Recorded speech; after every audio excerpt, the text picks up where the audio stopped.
Hey guys, it's Tiny Tom Logan back with another video for you, and today we're going to be taking a look at a pair of MSI gaming GTX 1070s. Now, there are two kind of main thoughts behind your dual SLI purchases. Maybe you bought a 1070 in the beginning because, let's face it, the 1080 was a lot of money, and to be fair, it was and still is a bit scarce. The other option is that you've yomped in straight away or want to buy two cards, because these come in around the £400 mark. It's not that difficult to find a 1080 for £800. The normal MSI 1080 gaming comes in, and that's the Gaming X, comes in around the £700 mark. So two cards can be a little bit more expensive. But the most important question is whether you're buying two for a bit of a performance bump over a 1080, or you're looking at, you've got one or going to get one and at the possibility of going to get one later. Should you be even considering it? So that's what I'm going to be covering today. We're going to have a good old run through with it. These are the normal Gaming X variety. So I've got my little notes here. So it's 1607 megahertz core clock with a boost clock of 1797. That boost clock of 1797 is in their OC mode, which is the mode that I ran them in. When you get yours at home, what you can do when you get the software, or there are some options for quiet and overclocking and that sort of thing. So just double check those if you've got yours and you're wondering why yours might not be performing as good. It's just because mine are manually set in the super uber turbo mode. But what you do need to remember is the GPU Boost 3 pretty much overclocks them for you as well. So I will also be covering the clocks, the average clocks. Are there any differences between the two cards? We're going to do it all.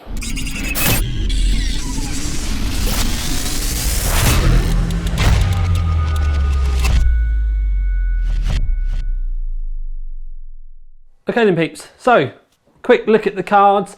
I have done an individual review of the 1070 Gaming X, so if you're interested in more of the specs and the details or an up close look, you can go and take a look at that there. But it's got a nice back plate on it. We've got an 8-pin and a 6-pin for the power.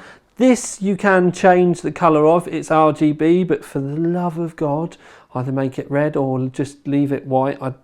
Anyway. So these little red tangs down here, they do actually light up, but it's a very, very subtle effect. If you've got any lights in your rig, like we do with ours, they'll just get drowned out. But Wolf in the Room, or however it's called, yeah, you know what I mean, the MSI bridge. People are going to be asking, is it the HB bridge? And it's not. And you don't need to worry about HB bridge up to 4K. Really, it's mainly for 4K and above. So it's really, if you're thinking about running multiple 1440 screens or multiple 4K screens, and to be honest with you, it's just a double-headed one anyway. But they do say these the LED bridges are fine for up to 4K. You can get the bridges on Amazon and shops. This is a proper NVIDIA 3-slot bridge. And I can say that I tested it with the HB bridge. It didn't really make a lot of difference. If you want a cheap HB bridge upgrade, I'm pretty sure, not 100%, but I'm pretty sure you could probably just run two normal cables. Anyway, I don't think it's going to make a great deal of difference. But anyway, so yes, HB bridge, when we get to the results, didn't make any difference. And up to 4K, you're pretty good with the branded LED bridges. But I do know that I do know that MSI and the other brands are bringing out their own custom HB bridges. We just don't know as and when. But right now, two 1070s, this, that, no difference. Anyway, the rest of the rig, we've got a 1000-watt power supply. This is just what we use for the rig. I don't build a system every time for the reviews. We've obviously got Lucky the Dragon in here, giving us a good watch over. It's hanging off of an Asus Strix. We've got Corsair Dominator Platinum memory. Now, some people have been commented on the fact that I run the rear fan as an intake rather than an exhaust. It's always a bit of fuss, because obviously it's old school way. We always set them up as an exhaust, and I used to be part of there has to be an exhaust thing. But honestly, turning them round makes the only difference to the temperatures it can make believe it or not, especially in this system, is if I spin it around, sometimes it can make a negative effect on the GPU temperatures. So this can be something that you might want to try with yours. But we've got two 140s in the front, a 140 in the back, and then we have two 120s up in the roof, taking care of our exhaust. So it's all lovely. The most important thing is we test all of our graphics cards the same. Doesn't matter whether it's MSI, Asus, AMD, Nvidia, and I will talk to you about the temps in depth in a moment. Okie dokie. So you've seen that we've got how we've had the rig set up, and like I said, we test all of our graphics cards the same. If I bring this graph up, what we can see here is on the left you have the top graphics card, and on the right you have the bottom graphics card.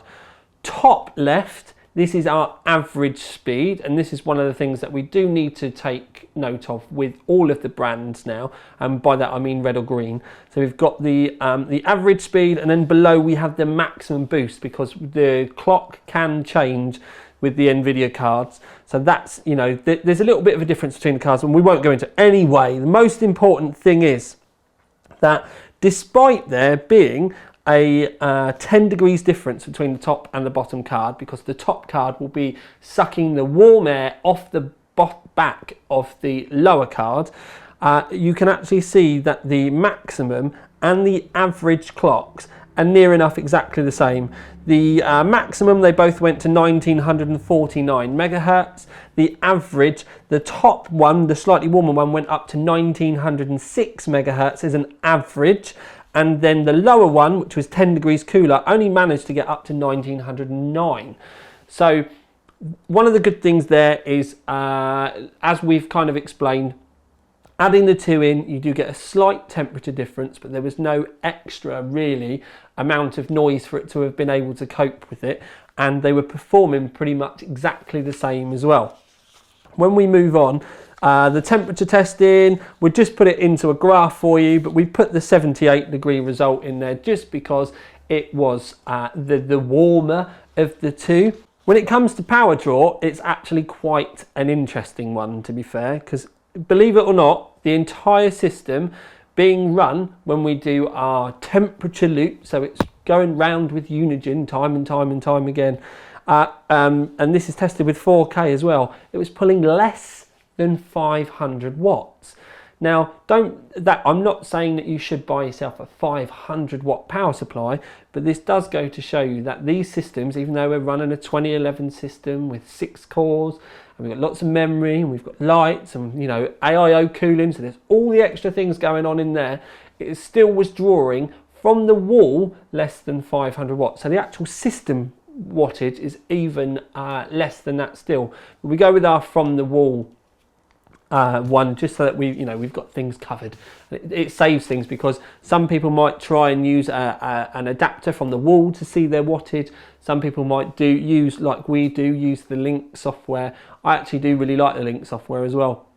Link does actually show you the power in and the power out though, so that's a different one. But when we move on to games, one thing I will say to you is please go and have a look on the Overclock 3D website, because there are all of the graphs there, so you can compare all of the other cards.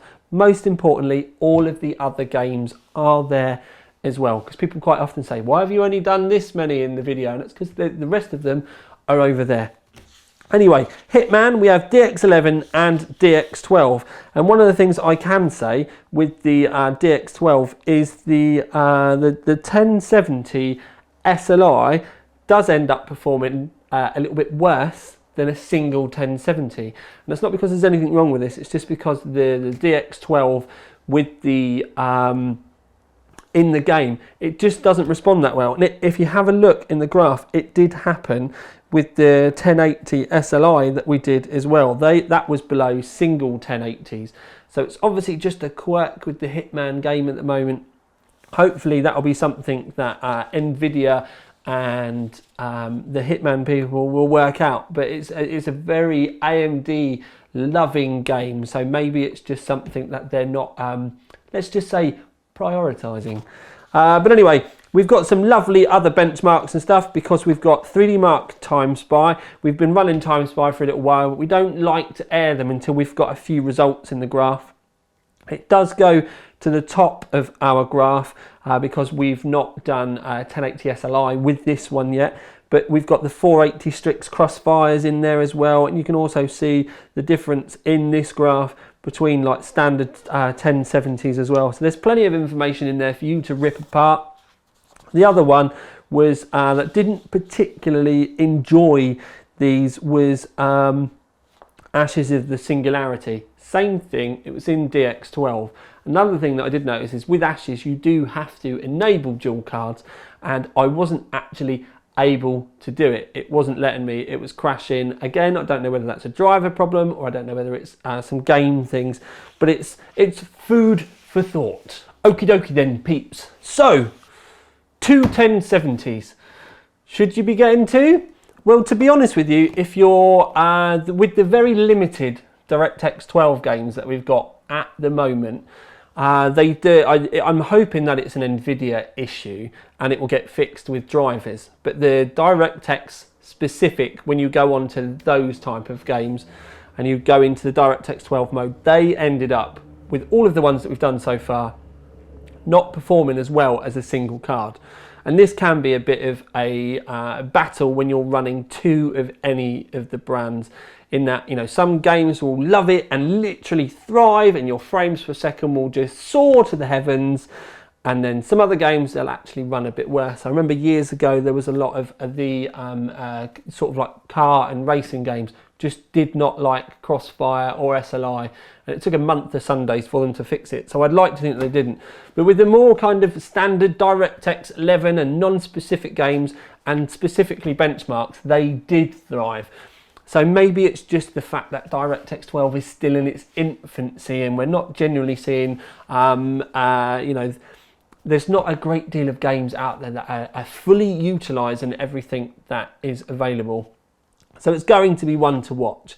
So the best thing that I can say, if you are going to get two cards, pay attention to the games that you're using. Don't be afraid that, you know, if you look at the game that you're absolutely hardcore playing at the moment, if your game is one of those ones that doesn't necessarily grab hold of it very well, then, you know, I'm going to be honest, it's probably not going to be for you. For those of you with one of the games where the SLI doesn't work too much, you probably would be better off with a 1080. If you're one of the other people that are playing, I don't know, maybe slightly older games or something that's not DirectX 12 specific at the moment, or you're happy with playing it in DX11 mode, then the two, you do certainly get a boost. And as you have seen, especially if you've been to the OC3D website and you've had a look at the graphs, the two 1070s do clearly, when they work together well, they do yomp in front of a 1080 of all descriptions. And it definitely gives you enough performance over the single 1080 to validate that, you know, extra £100 price tag from having these two over a normal Gaming X MSI 1080.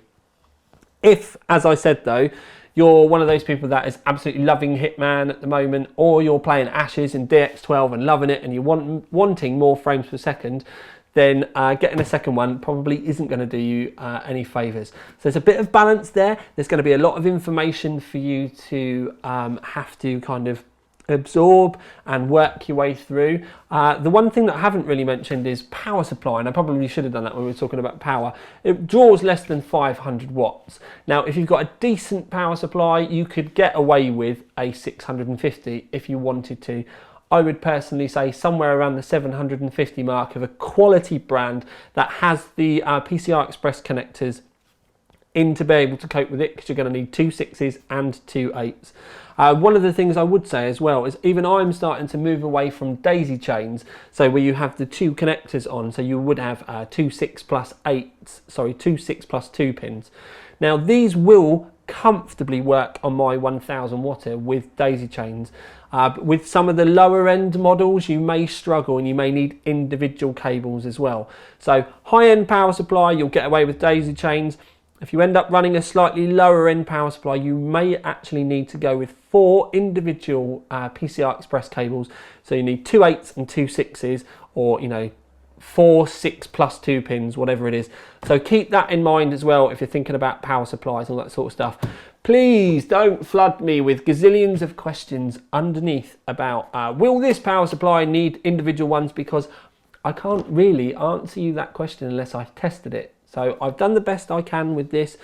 From that moment onwards, you're going to have to you know, kind of cope and take a guess for yourself. If in doubt, go over and get yourself a better power supply, rather than wondering and risking whether you're going to end up being able to run it on your £50 thing, which you probably shouldn't have ever bought in the first place if you're thinking about spending £800 on graphics cards. But we're going to leave it there. The one thing that I haven't said, and I've now I'm going to have to admit that I've put the award up at the beginning because I've forgotten to talk about it till the end, but we're going to give MSI 1070 SLI the OC 3D Performance Award. And like I said, as long as you're very careful about the games that you're playing when you're running them in SLI mode, you'll absolutely love them, and you'll get a nice frames per second boot up the Jaxi from the 2. It's just DirectX 12 is still a bit iffy at the moment, and I have a funny feeling that's an actual DirectX 12 problem, rather than blaming it on the games and all that sort of stuff. But anyway, we're going to love you and leave you. Me and Lucky the Dragon are now, because we're working on a Sunday, off to go and get this video rendered and edited. You may even get it today, but it's definitely time for a roast. But for now at least, it's Tiny Tom Logan with another video for you, out.